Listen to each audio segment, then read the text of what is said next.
When I looked at my mother, she was so sorrowful. She was so weak. Though she told me, "Courage, my son," I also told her, "Courage, my mother." And when I was able to reach the hill, my whole strength had gone. They tortured me so seriously. And this is what you, as my child, this is what I ask you to offer to my Heavenly Father. When you offer to my Heavenly Father my sorrows, my pain, when you offer to my Heavenly Father all this passion that I went through, your prayers will be effective. Because every time my Father sees my sorrows, every time he sees my passion, his heart is touched. And that is why I appeal to the whole world, everyone, everywhere. Try to understand, even if you may not understand fully how I suffered. Try to meditate day and night on my sorrows, on my sufferings, and you'll obtain a lot of graces. You'll obtain a lot of graces, and you'll easily be able to overcome sin. If there is something that the devil hates, it's my passion. My passion reminds him that he was tortured. My passion reminds him of how powerful my blood is. My passion reminds him of how powerful the wounds that he inflicted on me destroyed him and paralyzed him completely. And that is why a soul that keeps on reflecting and praying so much on my passion, on my wounds, will overcome the temptations and the devil easily.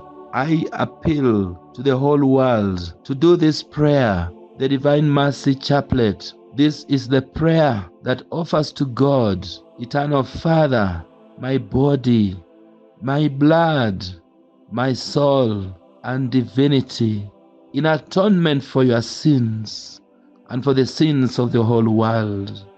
When you tell my Father, for the sake of his sorrowful passion, have mercy on us and on the whole world, my Heavenly Father will remember how I suffered. He will remember my pain. He will remember what I went through. And this is the reason why I came in the world, to have mercy, to obtain for you mercy. And that is why I keep on offering to my Father this passion, so that many souls may be forgiven, many souls may be purified and be won to the side of God. You'll be able to overcome Satan and satanic powers very easily. Dear people of God, this is the chaplet of the Divine Mercy, and I want to explain it to you so that you may be able to understand well what you are offering the Father. And before you pray the chaplet of the Divine Mercy, kindly, my dear child, my dear children, pray it with a contrite heart. With a contrite heart. Pray this chaplet with all the faith that you have. Pray it with great devotion, and many souls will be saved. The souls of the priests, the souls of the souls in purgatory, the souls of the youths, the hardened sinners, all of them will obtain mercy. Do it for yourselves and for the whole world.